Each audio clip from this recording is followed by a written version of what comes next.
Here, you can exercise your rights to freedom every day without leaving your home. We don't just say, we do. It's the Stain City way.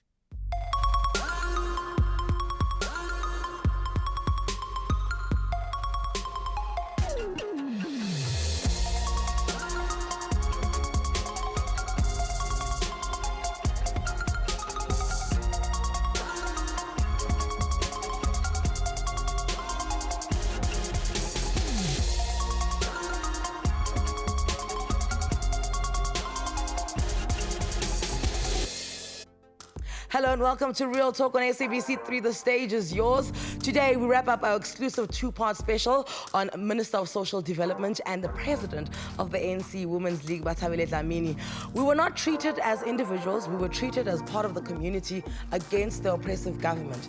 These are the words that Bathabile Dlamini said describing her early activist years. We also heard of the horror of having witnessed her father being shot, and we touched on the criticisms that the ANC Women's League faces today. Now, in case you missed yesterday's episode, we're wearing the same clothes. Yeah, let's look back at what we discovered. Minister Dlamini took to spending some time with Mum Winnie Madikizela Mandela. Have a look at what went down there. Soweto, South Africa's biggest and most well-known township, home to historic landmarks like Vilikazi Street and the battleground for many a political event that changed the course of South Africa's history forever, like the 1976 student uprising. Today, Minister Bathabile Dlamini pays a visit to a special resident of Soweto, the mother of the nation. Bathabile Dlamini and Mum Winnie Madikizela Mandela have walked a long road together as friends, as activists, and both as presidents of the ANC Women's League. We met a long time ago during the struggle, and I found that she was operating with one of our late great comrades, Comrade Nqakula. That is when we first met. She was a courier.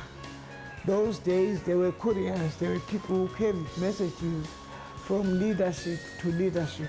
For her grand 80th birthday celebration last September, Madikizela Mandela received many gifts, one of them being from the ANC Women's League under the leadership of Dlamini. She didn't tell me beforehand. It was such a beautiful surprise.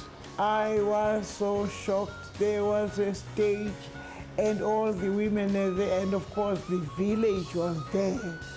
And it was a community thing, typical of what I had taught her. Rooted in the history of leading the charge of emancipation of South African women, they successfully led the 1956 Women's March, but they have faced criticism in recent years for failing to take up women's issues. For a long time, the Women's League, after I left, was sarcastically known as, what do they call it now? The funeral choir, until she came on board. She came on board and pulled the women together and brought back the dignity, the image of the Women's League. It is the women's wing of the African National Congress. High praise indeed, coming from the stalwart who personally endorsed Bathabile Dlamini.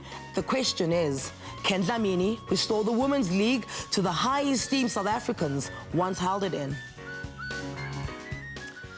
So yesterday, we left it off with me asking you, Minister Dlamini, have you ever had to support something or someone purely because of the organizational obligation and not necessarily that on a personal capacity you wouldn't have supported it? Hey, I think when you grow up in the organization, like the ANC has its values. And then there are times when you have to take your decisions based on the values of the ANC. On the system? Yes, on how the value system of the ANC, how it conducts its affairs. Yeah. And there are times when I had to be part of very difficult decisions. Yeah. Decisions that are about fathers, old people to me. But because, again, the ANC gives you an opportunity to grow. Yeah. They would accept what is happening. Yeah. And I was also, I've gone through a number of things in the ANC. Some stage I was reprimanded. Yeah. By who? By the officials of the ANC. I know you could shout. But what I have learned in the ANC is that at all times, if you listen and submit to your mistakes, you are given an opportunity.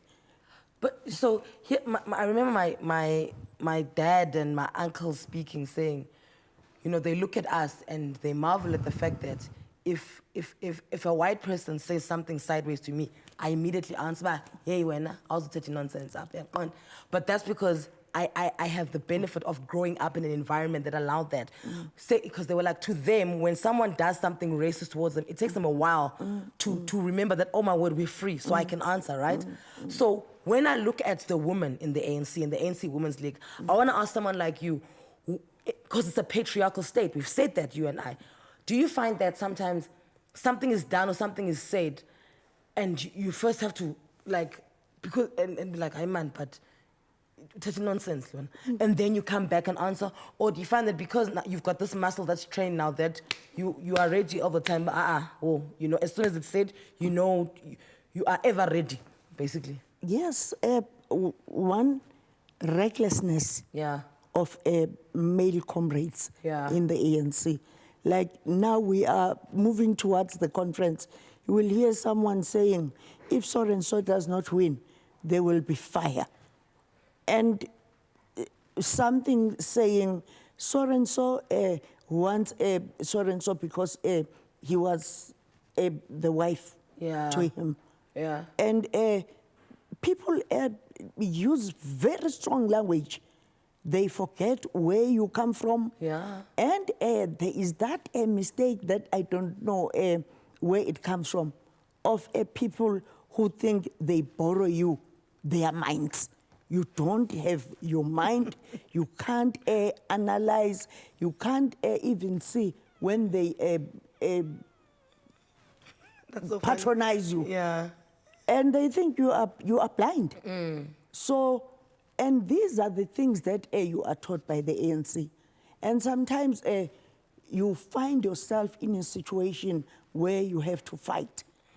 And fight with someone you respect. Yeah. Someone who taught you to respond to issues in a particular way. Yeah. And then and now they're in the firing line. When you have to talk to the person, he expects you to bow down. You bow down. And how can I bow down if you taught me to do things this way? Yes. No, I hear what you're saying. And I mean, leading up to the conference, are you in a difficult position? Because you know, yesterday I asked you, do you feel powerful? And you said no, you don't, and you are part of the organization, and you're only as powerful as what the organization is. But you are in a precarious position because we've got 3 females running for president. We've got Bala Gambete, we've got Lindwe Sisulu, and we've got Nqakula Dlamini Zuma. And ultimately, the Women's League would like them to back a woman. You don't have to, but would ultimately like you to back a woman. But ultimately, we have to pick one of these 3 women. You are in a precarious position. What are you going to do? If you are a leader, you follow the mandate of your organization. And Anele, I have a very good experience of a mandate in the Women's League. Our conference where Comrade Angie was elected as president of the Women's League. Yeah. The mandate of my province was that I should be deputy of the Women's League. And there were those that had a different feeling. And that taught me a big lesson, that the organization does not belong to you. It belongs to the people who elected you to that particular position. So right now, I'm carrying the mandate of the ANC Women's League. But also, I am not going to fight Sis Lindy and Sis Baleka, because they have also contributed to immensely. To who we are. Yeah. I know the previous tomboy Bathabile, and how people like Sis Baleka, Nosiviwe contributed towards molding me, Mamu Sisulu, hey, you must try and wear something tight here. Fake stockings. Fake stockings, Yeah. abo mepeta, Barbara Thompson ekhaya, belwa nje ukuthi ngiphathe i-handbag. So you pass the hands of many members in the ANC Women's League, molding you. And that process teaches you how a leader should conduct herself. And that when you have to fight for women, you have to do so.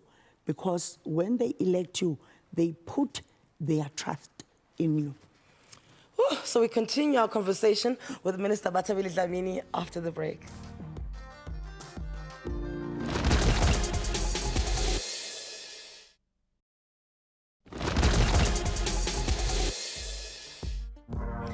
Hello and welcome back to Real Talk on SABC 3. The stage is yours.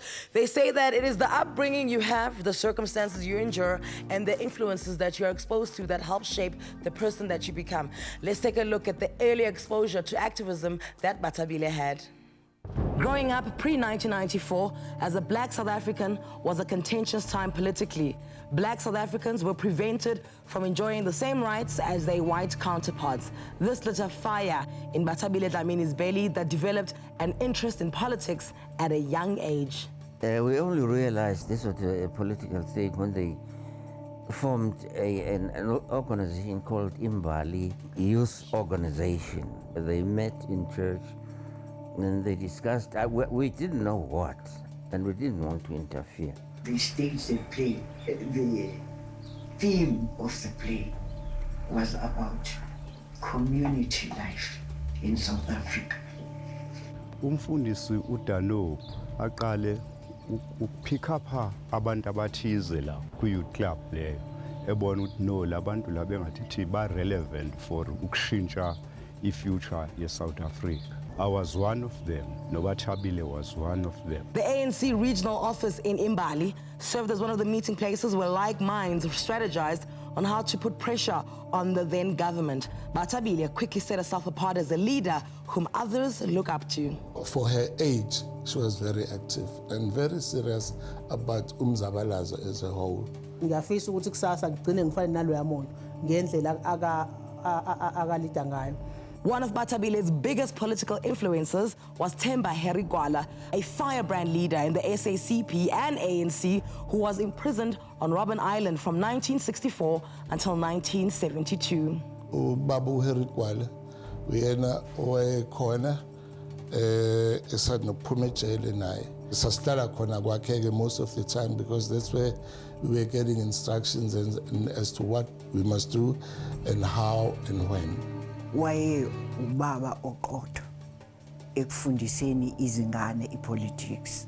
Clashes between black youth and apartheid police put the youngsters in dangerous positions, and often quick thinking and strategy were the difference between capture and freedom.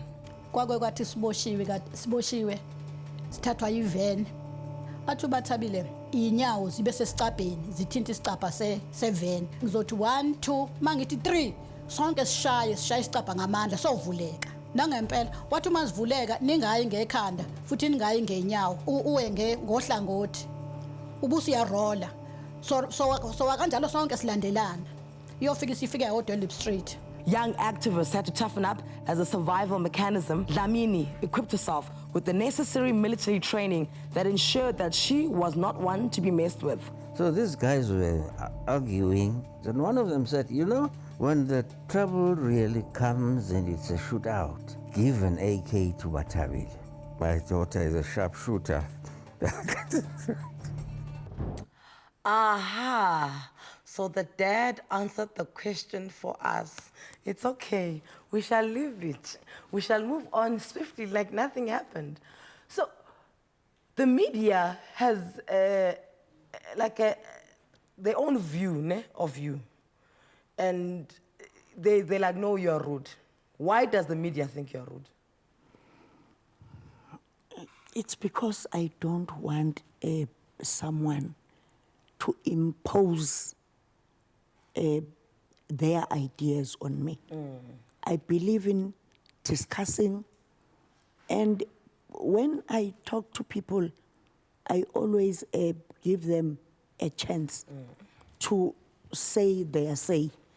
And now, if I'm going to give you an opportunity to talk to me, and then when I talk to you, you have your own views about me, it means you don't have time for me. Yeah, you've basically decided how you feel about me. Yes. And that's what I found a little bit of the journalism in South Africa. That at times, whether you are right or wrong, is that by the time they get to you, they've decided what they think of you. And the tone is there already. Yes. So, I mean, for instance, there was one reporter who was following you around, and you said to her, please stop harassing me. Just from what I know about government and ministers, why are people allowed that close to you? Personally, Yeah. I work with vulnerable people.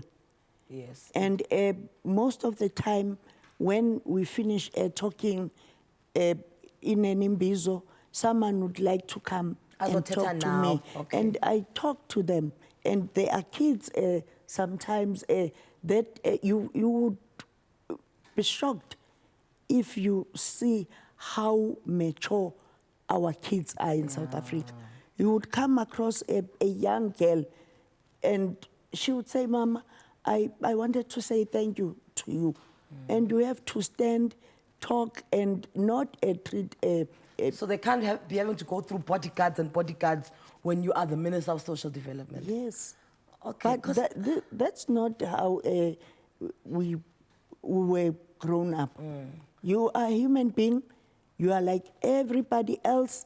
And this job is like a temporal job.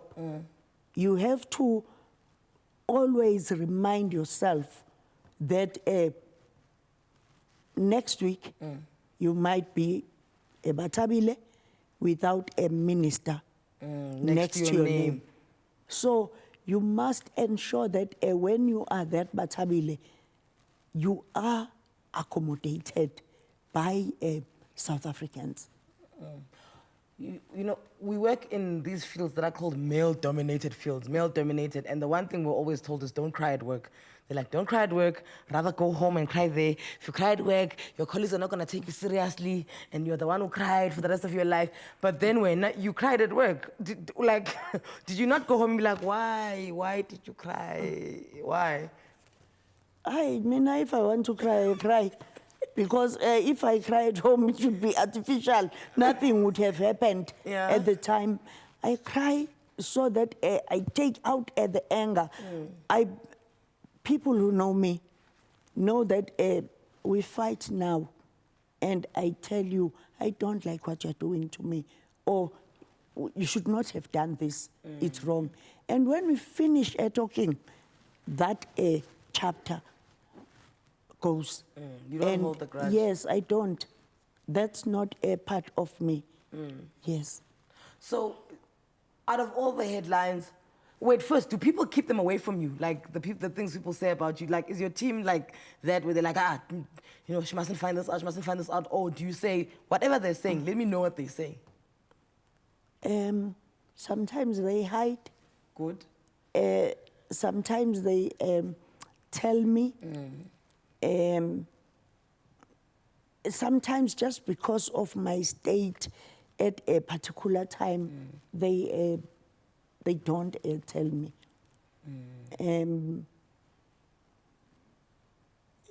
But I think I I think I have lucky. I am lucky. Did they like?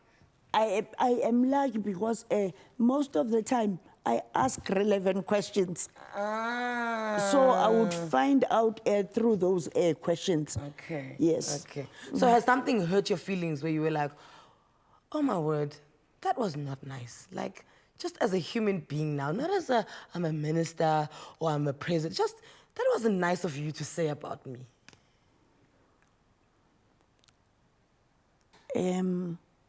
Yes, sometimes, but if I reach that level, it means really I can't stand what you are doing. My kids were here. They once called me and wanted to know why I'm no longer shouting at them. And I said to them, I have a lot of work to do. So I can't waste my time shouting at you. When you know what's right, just do what's right. So they laughed at me. And I try and minimize fights. Yeah. And sometimes I turn a blind eye on small things and focus on bigger things. But also, I know that you can't fight with everyone. That's very true. You can't, because you finish your strength, your resilience. You fight and you choose your fights. Yeah, my mom used to say you can't RSVP for every party you were invited to. Yes. So you can't RSVP for every fight you're invited to either. Okay, so we continue to take a look at the minister's tumultuous relationship with the media. Next, we shine the spotlight on what went wrong with SASSA and find out why everyone is convinced that our minister has got a drinking problem. She'll clear the air finally, and then you can't ask about it again. Okay, thanks.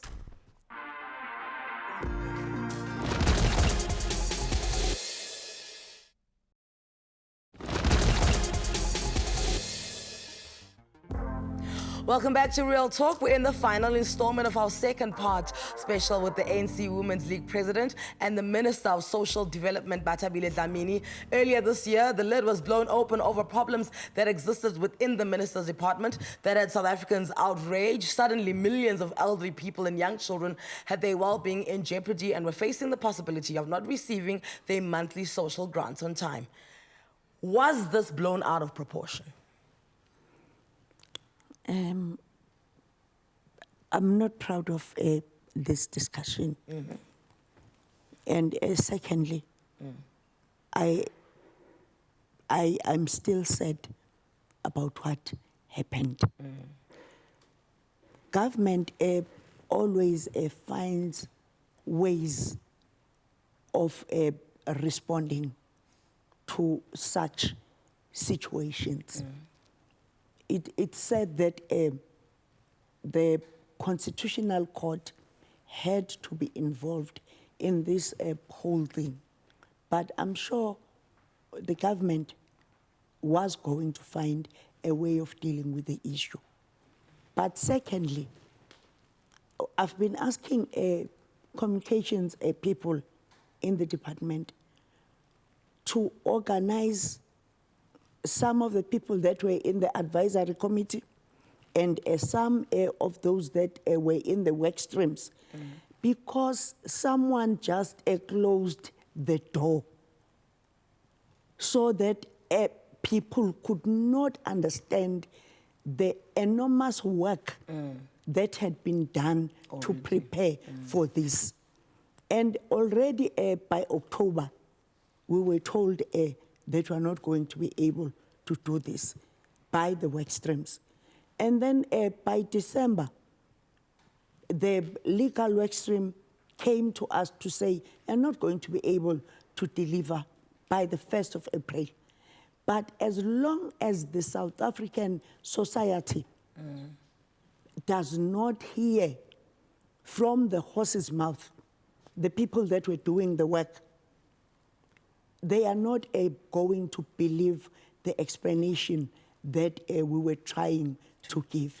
Fortunately, the experts, as well as the Interministerial Committee, whilst it was still led by the president of the country, recommended that we are not going to be able to function without specialists.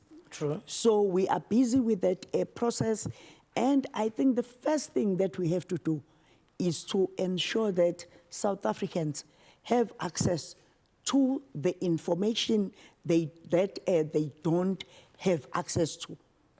This is not a small job.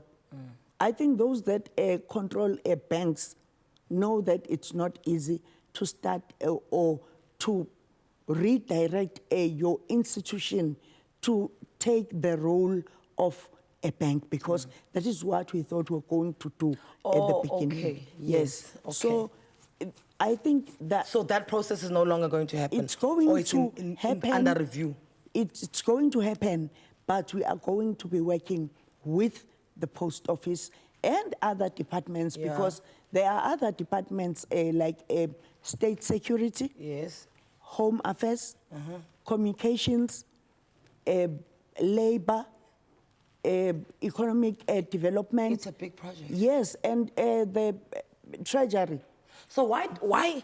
Because I think after the Oscar Pistorius trial, this SASSA debacle, it made everyone think that they're an expert. When Oscar was on trial, we're all lawyers.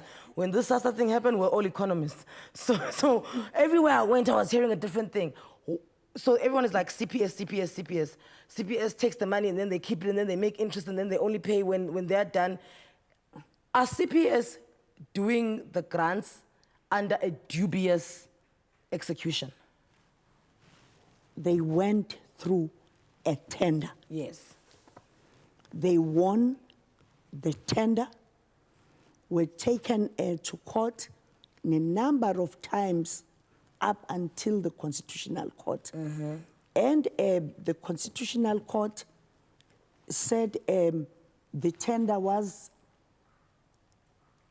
it deemed null and void? Invalid. Yeah. But we were given the right to continue working with them for 5 years. And we were also given an opportunity to tender.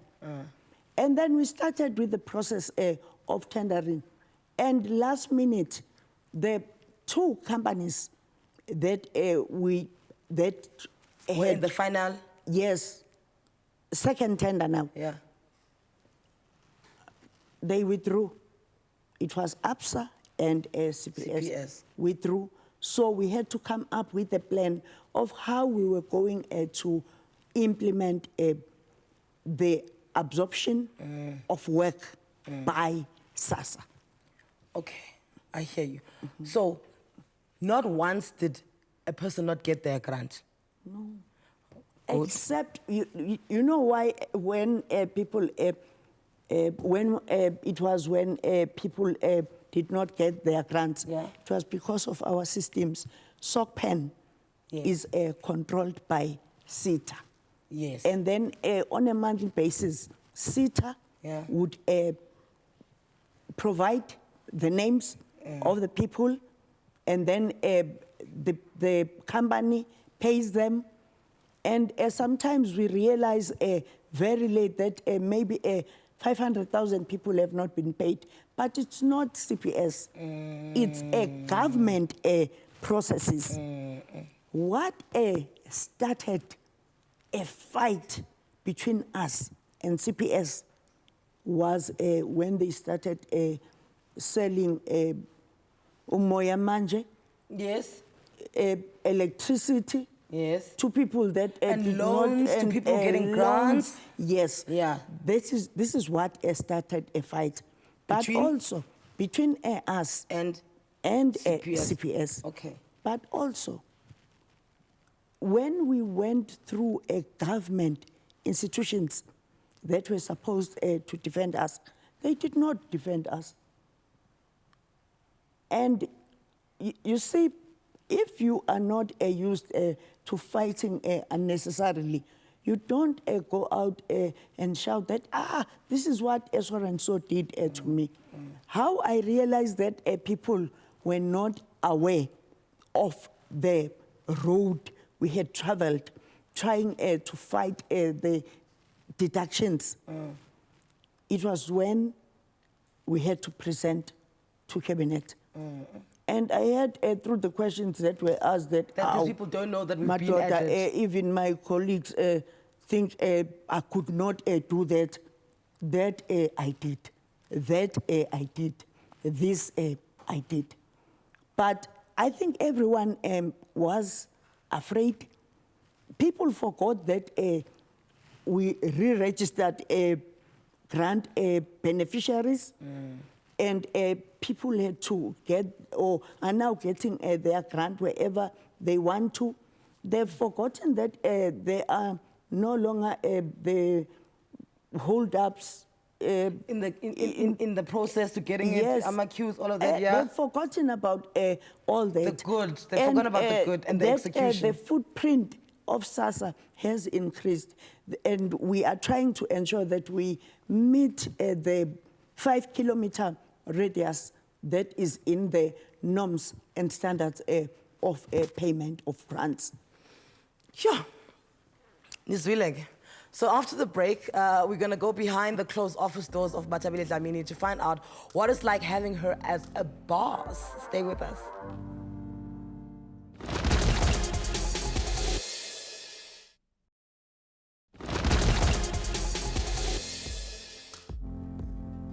And we're back with Real Talk on SABC 3. So if you're going to run an entire ministry efficiently, then you need to surround yourself with the right team of people who can help you get the job done. As far as colleagues go, they do not come more tenacious, no more formidable than the minister's spokesperson, Lumka Olifant. She joins us now to give us some insights into what it is like working with the minister.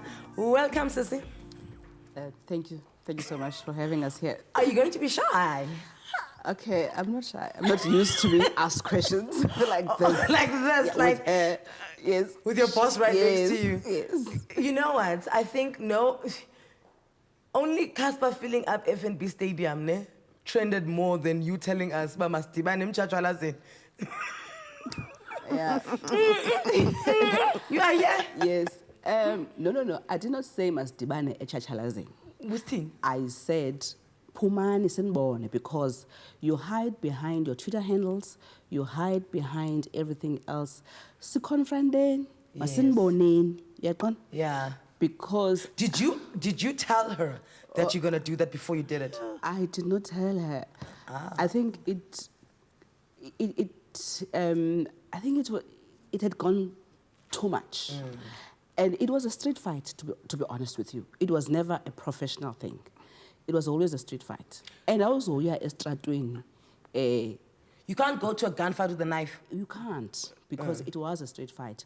And at that time, I felt it was the right thing to do, because I know her. I know she doesn't drink. Yeah. I know we've had a hard time to tell her that we drink. You know, when she found out that siyasela, she called me and she said, "Hlala phansi. Lumka nonke no Ingrid niyaphuza." I was like, okay. Do you want to know that? And she said, yes, I want to know it. And I said, Nquthu, uyasifumana. Ngofo, uyasifumana. Anytime that you want us, we are there. We are there. Xa kuthiwa ngo-7 funeka sibe kwimbizo, sisembizweni. So phuma kuloo ndlu, yanetha. Phuma kuloo ndlu, yanetha.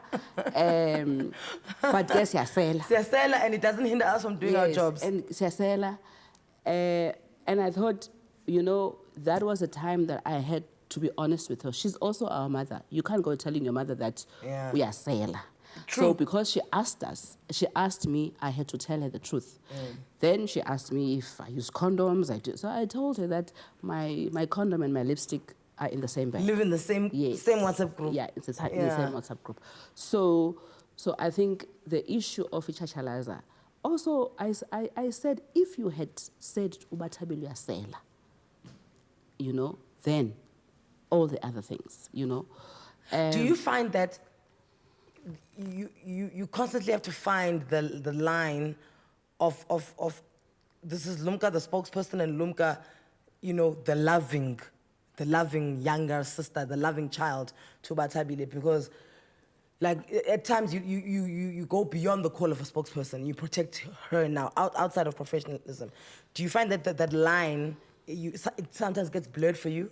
She has had to teach me as well that, you know, she's had to tell me that ungumntana, ungaba ngumntana, but at the same time, akho xesha lakho loba ube ngumntana, because this is bigger than you. You know, there are things that she has had to make me understand, and I've also had to cut friends. And the important part about that whole issue, it taught me her people, it taught me my people. It also made me understand, oh, okay, you so that and as well, I've also saw the mother in her, because she thought I was going to break down.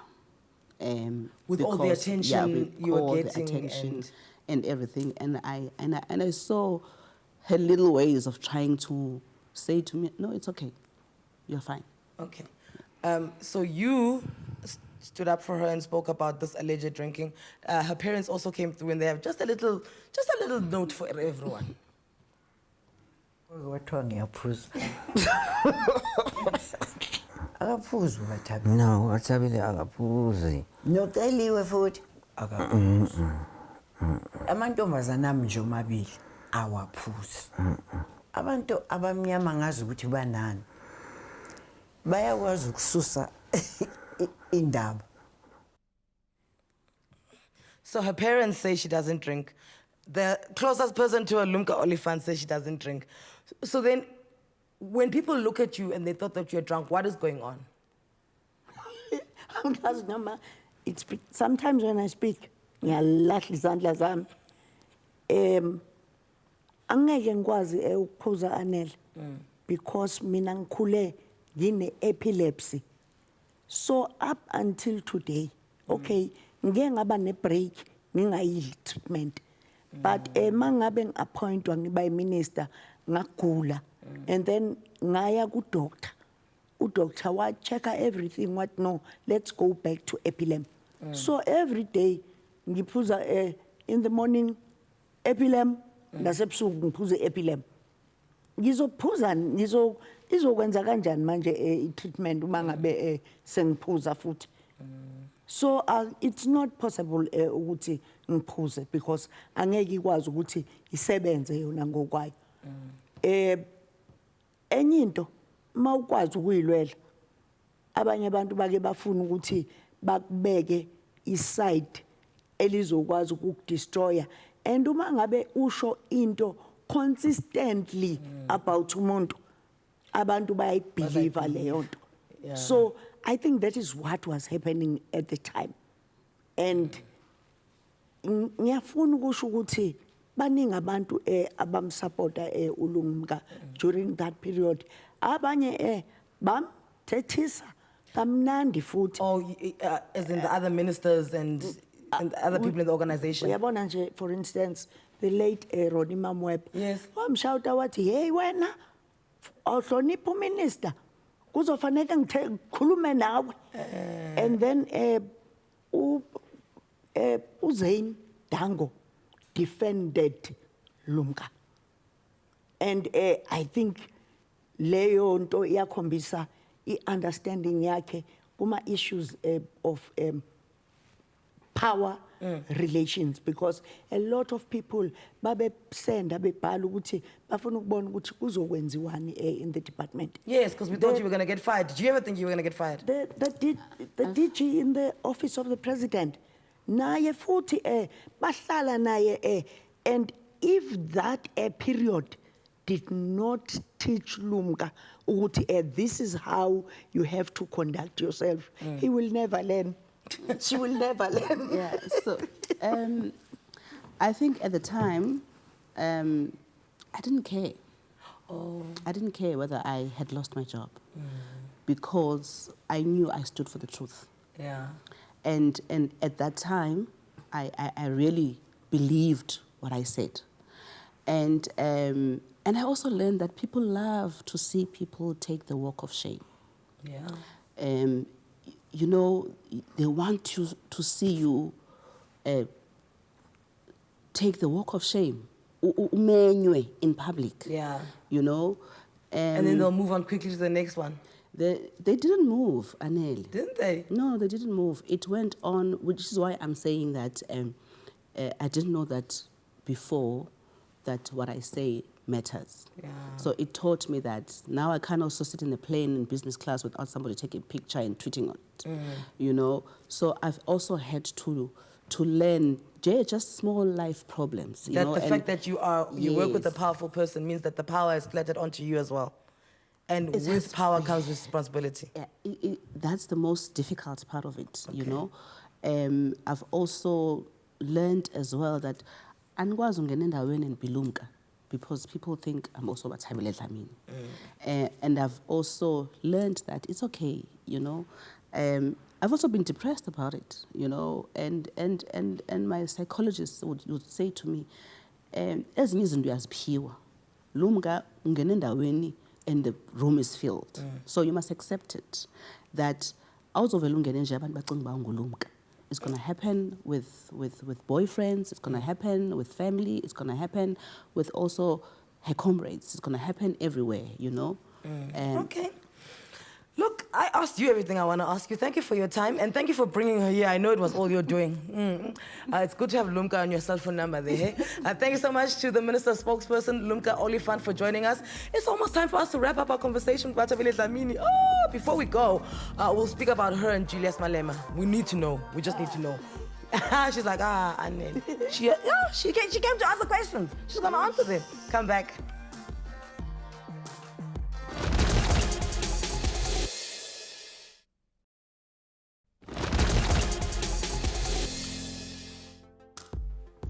And welcome back. This is Real Talk on SABC 3. The stage is yours. There are a few bonds that are long-standing and those displayed between comrades. As brothers and sisters in the ANC, many began fighting for the same cause as teenagers and over the years shared the same difficulties and dangers. But for all that they have experienced together on the fighting line, comrades soon grew to become friends, sisters, even mother figures to each other.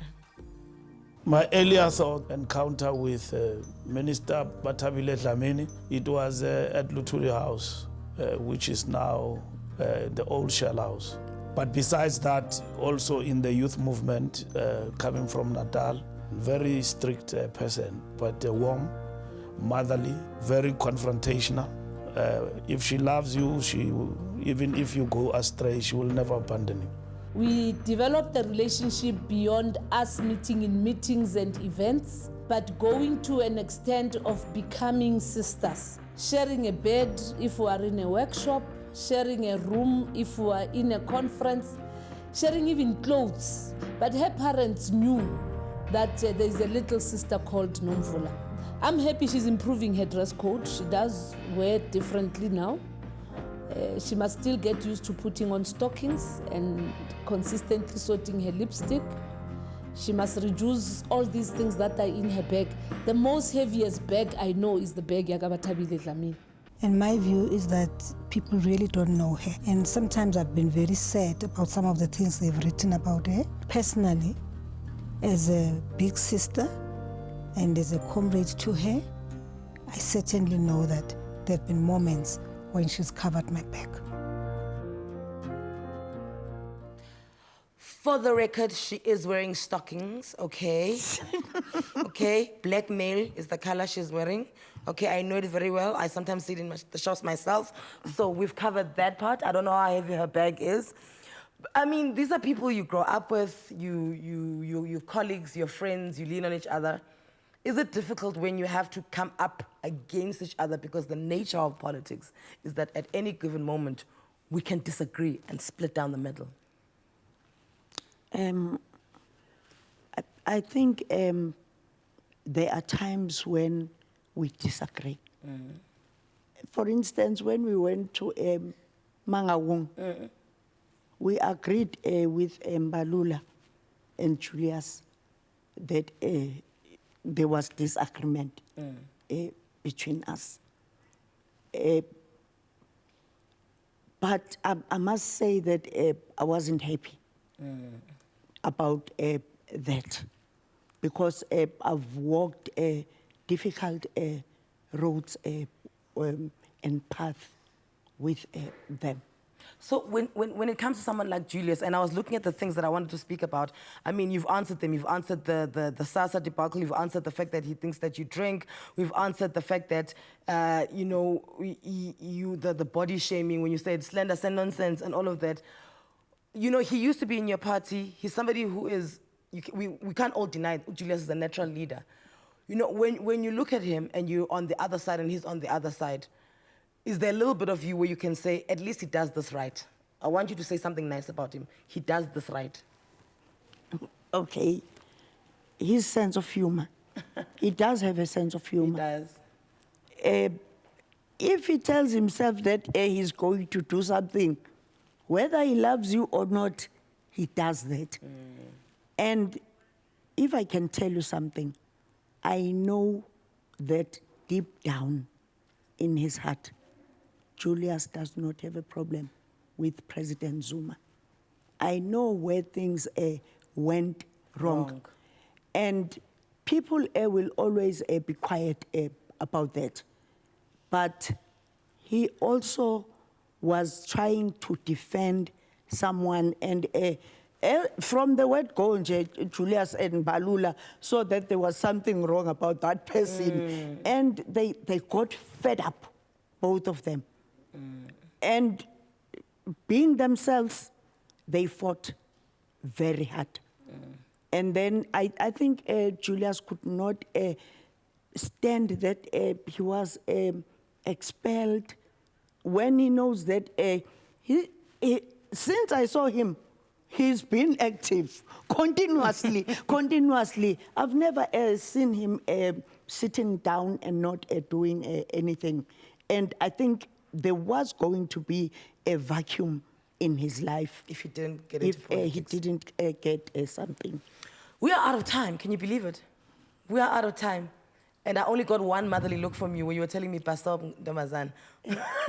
Thank you so much for your time, Minister. We wish you the best. Please go into the ANC conference with a clear mind and pick the best leader for us. Thank you. Pick the best leader for us. Hate her or love her, Minister Bathabile Dlamini is part of a select group of individuals whose execution of their job both directly and indirectly impacts all of our lives. A big thank you to the Minister, her department, her family, her entire team, her friends, for allowing us to ask all the important questions. This is where we'll leave it. We're back again on Monday for more with Real Talk from me and the team. Good night.